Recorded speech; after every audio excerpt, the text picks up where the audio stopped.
क्या मानव बम बनाने की तैयारी में थी आतंकी शाही?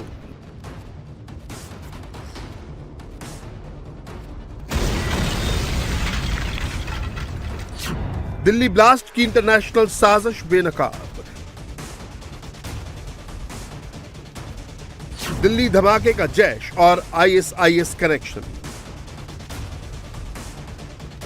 दिल्ली ब्लास्ट मामले में अब तक का सबसे बड़ा खुलासा हुआ है।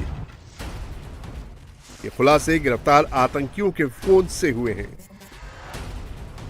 सुरक्षा एजेंसियों ने आतंकी डॉक्टर मुजम्मिल, आदिल, शाहीन और इरफान के फोन से डिलीट किए गए डाटा को रिकवर किया है। इसमें अकेले मुजम्मिल के मोबाइल फोन से करीब 200 वीडियो मिले हैं। ये वीडियो जैश सरगना मसूद असगर के अलावा दूसरे जैश कमांडरों की जहरीली तकरीरों से जुड़े हैं। मोबाइल से बरामद डाटा में आईएसआईएस से जुड़े कई आतंकियों के ऑडियो वीडियो भी मिले हैं।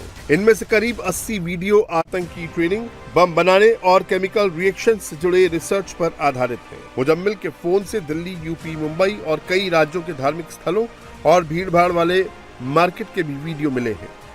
ये भी पता चला है कि मुजम्मिल के मोबाइल फोन से 200 वीडियो मिले हैं, जिसमें अलग अलग तरीके की भड़काऊ तकरीरें हैं। तुर्की के अंदर भी इन्होंने एक विदेशी हैंडलर से मुलाकात की थी, जो कि जैश ए मोहम्मद ने पूरी प्लान करवाई थी साल 2022 में, और उसके बाद से ही आतंक की इस फैक्ट्री को बनाने का काम शुरू हो गया था। हालांकि समय रहते ही हमारी जांच एजेंसियों ने इनके मंसूबों पर पानी फेर दिया और फिलहाल ज्यादातर ये जो आतंकी हैं इनकी गिरफ्तारी की जा चुकी है।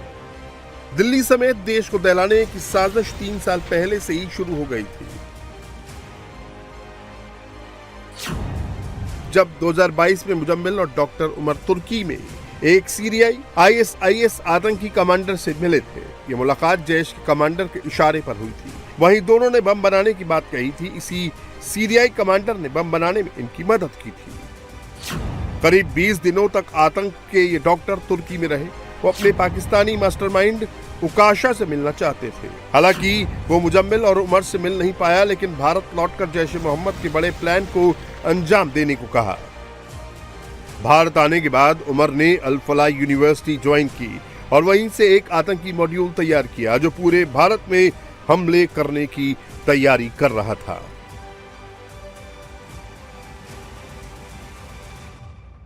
अल फलाह यूनिवर्सिटी से करीब 1.5-2 किलोमीटर दूर ये है फरीदाबाद का टांगा गांव।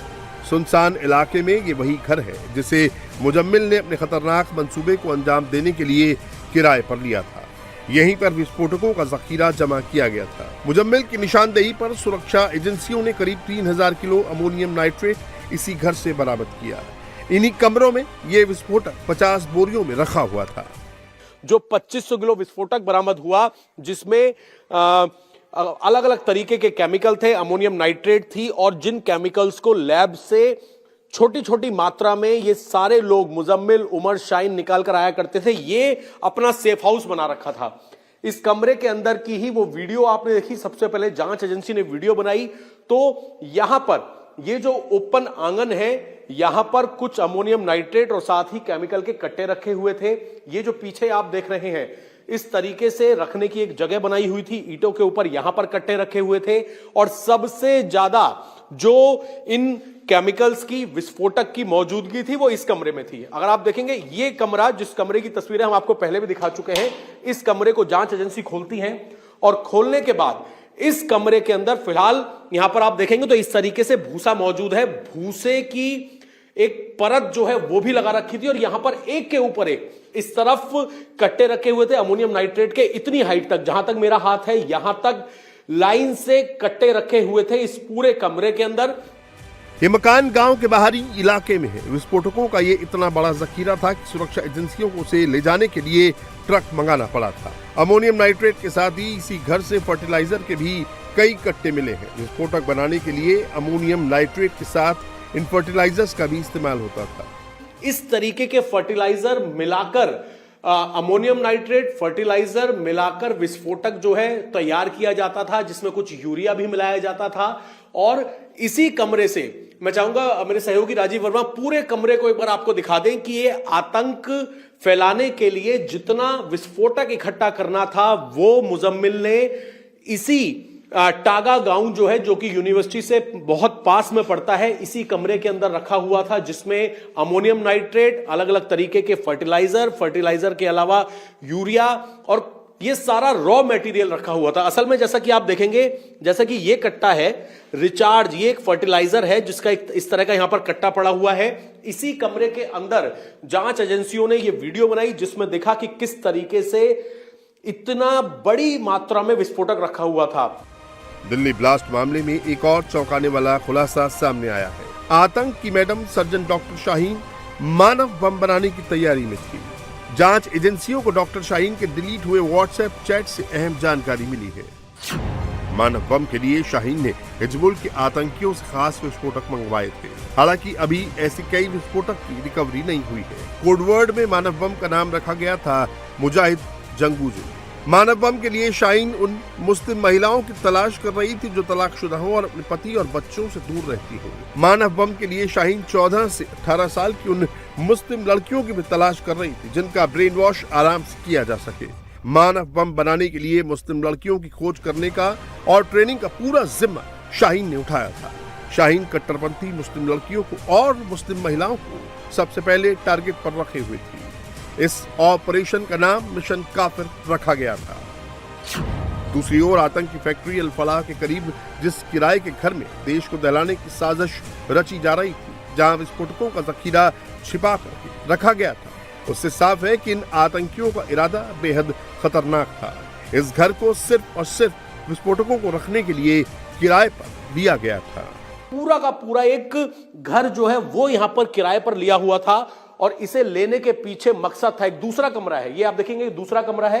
दूसरे कमरे के अंदर इस तरीके का एक टूटा फूटा बेड पड़ा हुआ है। इसी से पता लग जाता है कि कोई रहने का प्लान यहां पर नहीं था किसी भी तरीके का। यहां पर सिर्फ विस्फोटक इकट्ठा करने का प्लान मुजम्मिल और उमर ने बनाया हुआ था।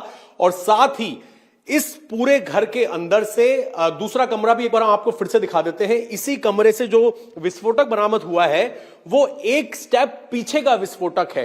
यानी कि इस टागा गांव के अंदर से जितना विस्फोटक मिला, जिसमें अमोनियम नाइट्रेट, साथ ही फर्टिलाइजर और कुछ यूरिया जो मिला इस कमरे के अंदर से, ये यहां पर खुली मात्रा में था। इसके बाद इससे पहले जब जांच एजेंसी ने दौज इलाके में दूसरे कमरे से 300 किलो जो विस्फोटक बरामद हुआ, वो छोटे और बड़े सूटकेस के अंदर एक स्टेप आगे, यानी कि वो तैयार किया हुआ विस्फोटक वहां से बरामद हुआ। 300 किलो विस्फोटक, वहां से हथियार भी बरामद हुए। शाहीन की गाड़ी से असॉल्ट राइफल जो है वो भी बरामद हुई। और यानी कि इन दोनों ने, अगर हम बात करें शाहीन और साथ ही मुजम्मिल ने मिलकर ये पूरा का पूरा आतंक का अड्डा बनाया हुआ था, सेफ हाउस बनाया हुआ था। आतंक के डॉक्टर मॉड्यूल की सरगना डॉक्टर शाहीन के इरादे बेहद खतरनाक थे। शाहीन देश के साथ ही यूपी को दहराने की फिराक में थी। इसके लिए वो यूपी में स्पेशल 26 पर काम कर रही थी। एटीएस के रडार पर शाहीन की बी टीम भी है।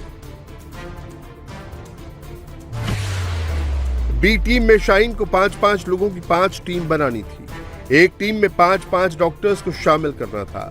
हर टीम के लीडर को एचओडी का कोड दिया जाता। एचओडी यानी हेड ऑफ डिपार्टमेंट। कानपुर में आरिफ को, लखनऊ में परवेज, सहारनपुर में आदिल को शाहीन ने एचओडी बना दिया था। अभी 2 शहरों में एचओडी और बनाने थे। इससे पहले इसका भंडाफोड़ हो गया। जांच एजेंसी 2 शहरों के नाम पता करने में जुटी हुई है। शाहीन स्लीपर सेल पैटर्न की तर्ज पर डॉक्टर सेल तैयार करने वाली थी।